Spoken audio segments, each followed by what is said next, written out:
Genesis chapter 14. There are two elements that we find at Passover, the same two elements that we find also on the table of Shabbat. And it's first established as a covenant meal in the book of Genesis, Bereshit, the book of beginnings in the Torah. Genesis chapter 14, verse 18. Brother Reuben's going to be my destruction now. He just want me to take communion. Now he's going to want me to fast. And I'm telling you what, man, you're going to see such power. That's going to be part of the message. We're going to include that in January. Look forward to it. Have your big blowout for Christmas. Go for it. Because 94 is going to be different. You're looking for more in 94, you're going to get it. Now, Genesis chapter 14. The bread and wine was established here in the first place in Scripture as a covenant meal. We find it as Abram had been victorious in the battle of the kings and freeing Lot. And it says that Melchizedek, king of Salem, brought forth bread and wine. Notice it says bread and wine, and he was a what? Priest of the Most High God. Here was a covenant meal that the priest of the Most High God came to Abram and said, listen, man, we're going to have a covenant meal. God was establishing a pattern here. God was establishing a principle.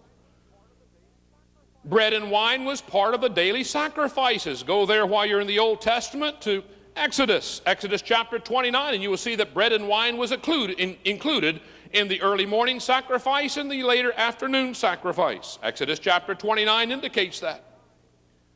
Exodus chapter 29, verse 38, now this is that which thou shalt set upon the altar, 2 lambs of the first year day by day continually. 1 lamb thou shalt offer in the morning, and the other a lamb thou shalt offer at evening. And with the 1 lamb a 10th deal of flour mingled with a 4th part of a hin of beaten oil. My goodness, that's a recipe for unleavened bread. And a 4th part of a hin of wine for a drink offering. You see, it was an impossibility to offer a sacrifice unless bread and wine was included. How many know that we are brought into the kingdom to offer up spiritual sacrifices that are acceptable to God? You can't do the sacrificing unless bread and wine is part of it. It was God's pattern being established. Look at Exodus chapter 25, going back to the table of showbread. Exodus chapter 25 and verse 30. And thou shalt set upon the table showbread before me always. Now, interesting word here in the Hebrew, because the Hebrew for that word showbread is a Hebrew word called paneh, which means the face. And it comes from a root word in the Hebrew, panah, which means the presence. Woo! All of a sudden, the bread isn't just bread, it's the bread of presence.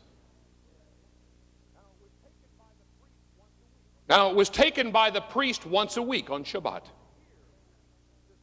Once a year, this bread is remembered. Even though it's unleavened bread, the bread is remembered at Pesach. It's remembered by a nation once a year.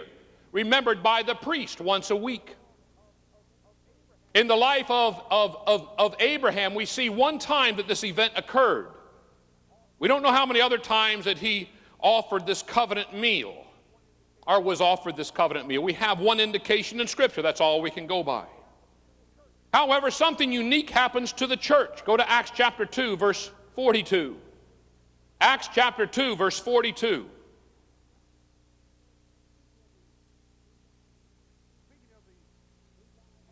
Speaking of the 3,000 that were saved on the day of Shavuot or Pentecost, and also relating to the church, it said they all continued steadfastly in the apostles' doctrine and fellowship and in breaking of bread. That's koinonia, that speaks of communion. And it goes on down to say, and there's some argument among scholars today as to whether this is really meaning what we seem to think it says. It says in verse 46, and they, speaking of that multitude who believed that Yeshua was Messiah, they continued daily in one accord in the temple and breaking bread from house to house. Did eat their meat with gladness and singleness of heart. They did that on a daily basis. Many people say that the breaking of bread there is not the same as the breaking of bread that we find related to in Acts chapter 2 and verse 42. Let me say this, it is the same word. Now, remember, there was no punctuation during the time that the new covenant was written. This has all been added at later years. So we live by the punctuation. We get thought processes by the punctuation. We can see when someone's excited by the punctuation marks, or quotation by the punctuation mark. They didn't have that. So the interpreters did one thing. They divided verse 46 up into several portions.